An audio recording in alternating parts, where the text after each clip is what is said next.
नमस्कार बंधुरा सुस्मितार रान्नाघर slice of लाइफे आरो एक बार आपनादेर सकलके स्वागत जानाई।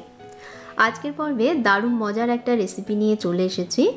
आमरा सकलेई मांसेर कबाब खूब पछंद करी, तबे मांस छाड़ा यदि डाल दिये बानिये फेला जाय एमन कबाब जेटा खेतेओ लागबे मांसेर कबाबेर मतन, ताहले केमन हय?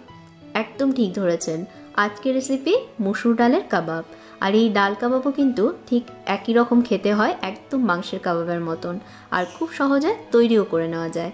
तो आशा करছি আমার আজকের ভিডিও আপনাদের ভালো লাগবে। চলুন ঝটপট দেখে নেই মসুর ডালের কাবাবের রেসিপিটা। ডাল কাবাব বানাবার জন্য লাগবে মসুর ডাল। আমি মেজারিং কাপে মেপে হাফ কাপ পরিমাণ মসুর ডাল নিয়েছি। ডাল একটা বাটিতে ঢেলে নিলাম। ডালের বাটিতে জল দিয়ে ডাল এখন খুব ভালোভাবে ধুয়ে নেব। এভাবে কষলে কষলে ধুয়ে নিতে হবে, জল পরিষ্কার না হওয়া অবধি জল পাল্টে পাল্টে এভাবে করে 2-3 বার ডাল ধুয়ে নেব।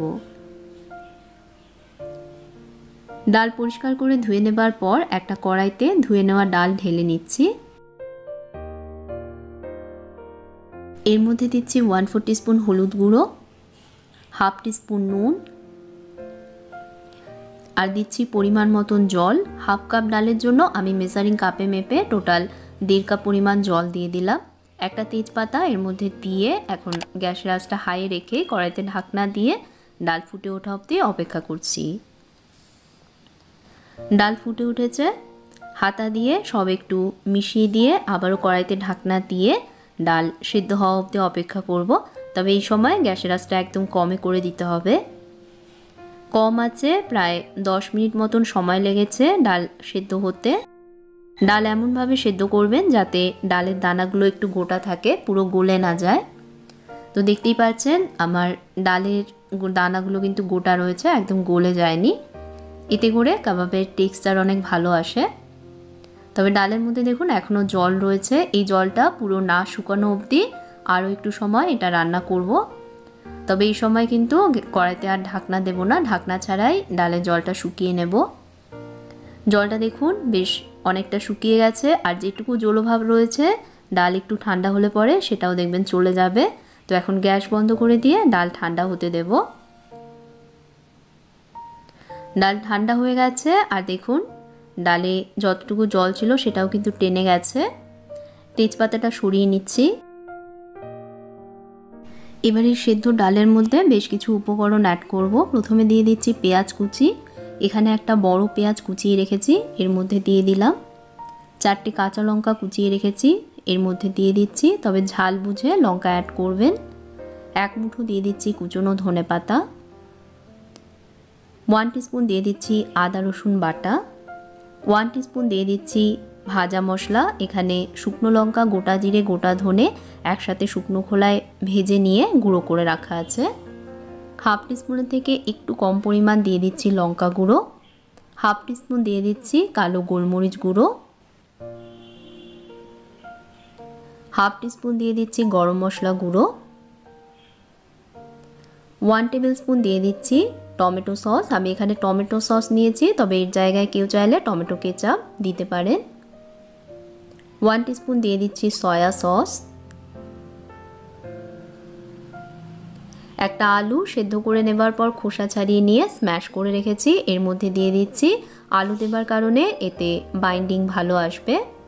স্বাদ মতো নুন দিচ্ছি। নুন দেবার সময় খেয়াল রাখবেন, ডাল সেদ্ধ করবার সময় নুন দিয়ে সেদ্ধ করেছি, তাই সেই বুঝে নুন দেবেন। এবার ভালোভাবে সব উপকরণ মিশিয়ে নিতে হবে। এমনভাবে মিশিয়ে নেবেন যাতে মশলাগুলো সুন্দরভাবে ডাল এবং অন্যান্য উপকরণের সাথে মিশে যায়।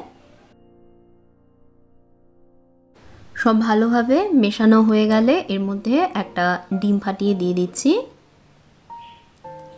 আবারও ভালোভাবে সব মিশিয়ে নিচ্ছি। ডিম দেবার পর দেখবেন মিশ্রণটা আগের থেকে আরও একটু নরম হয়ে যাবে। ডিম মেশানোর সাথে সাথে মিশ্রণটা দেখুন আগের থেকে আরও একটু নরম হয়ে গেছে। এখন এটাকে একটু টাইট করবার জন্য এর মধ্যে দিয়ে দিচ্ছি ব্রেড ক্রাম্বস। কতটা ব্রেড ক্রাম্বস দেবেন সেটা ডিপেন্ড করবে মিশ্রণটা মাখবার পর কতটা নরম হয়েছে তার উপর। তবে মোটামুটি 1 কাপ মতন ব্রেড ক্রাম্বস দিলেই দেখবেন মিশ্রণটা আবারও টাইট হয়ে যাবে।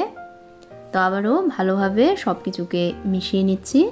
আর ব্রেড ক্রাম্বস আমি ঘরে তৈরি করেছি, ফ্রেশ ব্রেড গ্রাইন্ড করে নিয়ে বানিয়ে নিয়েছি। তো ভালোভাবে সব মিশিয়ে নেবার পর এখন কাবাবগুলোকে তৈরি করে নেব। হাতের তালুতে অল্প তেল মাখিয়ে নিয়ে বানানো মিশ্রণ থেকে অল্প অল্প করে নিয়ে কাবাবের আকারে গড়ে নিচ্ছি। আমি এগুলোকে টিকিয়া কাবাব বা শামি কাবাবের মতন করে গড়ে নিচ্ছি। এখানে বেশ কিছুটা ব্রেড ক্রাম্বস নিয়েছি। কাবাবগুলো তৈরি করে নেবার পর ব্রেড ক্রাম্বসের মধ্যে কাবাবগুলোকে কোট করে নিতে হবে। তারপর ভালোভাবে আবারও এটাকে শেপ দিয়ে নিয়ে তৈরি করে নিচ্ছি। এভাবে করে আমি সবকটা কাবাব তৈরি করে ব্রেড ক্রাম্বসে কোট করে রেডি করে নেব। তো আরও একটা কাবাব তৈরি করে দেখাচ্ছি। আবারও মিশ্রণটা থেকে অল্প একটু নিয়ে টিকিয়া কাবাবের শেপে গড়ে নিয়ে এটাকে ব্রেড ক্রাম্বসের মধ্যে কোট করে নিচ্ছি। তারপর এটাকে হাত দিয়ে সুন্দরভাবে শেপটাকে ঠিক করে নিয়ে রেডি করে নিতে হবে। তো এইভাবে করে আমি সবকটা কাবাব তৈরি করে রেডি করে নিয়েছি। এখন এগুলোকে ভেজে নেব। কাবাবগুলো ভাজবার জন্য একটা কড়াইতে পর্যাপ্ত পরিমাণ তেল গরম হতে বসিয়েছি। ডাল কাবাবগুলো ভাজবার জন্য তেল খুব ভালোভাবে গরম করে নেবেন। তেল খুব ভালোভাবে গরম করে নেবার পর বানিয়ে নেওয়া কাবাবগুলো তেলে ছেড়ে দিচ্ছি। তেল ভালোভাবে গরম না করে যদি কাবাবগুলো তেলে ছাড়া হয় তাহলে কিন্তু এগুলো ভাজবার সময় ভেঙে যেতে পারে। সেই জন্য তেল খুব ভালোভাবে গরম করে নিয়েই কাবাবগুলোকে তেলে ছাড়তে হবে। এগুলোকে লো মিডিয়াম আঁচে ভাজতে হবে। কাবাবে সুন্দর বাদামি রং না আসা অবধি এগুলোকে উল্টে পাল্টে ভেজে নিচ্ছি। কাবাবগুলোতে দেখুন রং আসতে শুরু করেছে। এক একটা ব্যাচ ভাজতে মোটামুটি 10 মিনিট মতন সময় লাগবে। কাবাবগুলোয় সুন্দর রং চলে এসেছে। এখন এগুলোকে তেল ঝরিয়ে তুলে নেব। একইভাবে পরের ব্যাচের কাবাবগুলোও ভেজে নেব। তো বাকি কাবাবগুলো আমি একইভাবে ভেজে নিচ্ছি। সেকেন্ড ব্যাচের কাবাবগুলো দেখুন ভাজা হয়ে গেছে। এগুলোকেও তেল ঝরিয়ে তুলে নিচ্ছি। ডাল কাবাবগুলো ভেজে নেবার পর একটা কিচেন টাওয়েলের ওপর তুলে নিয়েছি যাতে এর মধ্যে এক্সেস অয়েল ঝরে যায়। তাহলে দেখলেন বন্ধুরা কত সহজে মাংস ছাড়াই তৈরি হয়ে গেল একদম মাংসের স্বাদের ডাল কাবাব। আশা করছি আপনারাও বাড়িতে এই ডাল কাবাব নিশ্চয়ই বানাবেন। আর কমেন্ট করে জানাবেন কেমন লাগলো ভিডিওটা। যদি ভালো লেগে থাকে প্লিজ লাইক শেয়ার অবশ্যই করবেন এবং চ্যানেলটাকে সাবস্ক্রাইব করে পাশের বেল আইকনটা প্রেস করতে ভুলবেন না। দেখা হবে তাহলে আরও একটা নতুন রেসিপির সাথে। আপনারা ভালো থাকবেন, ভালো রাখবেন। ধন্যবাদ।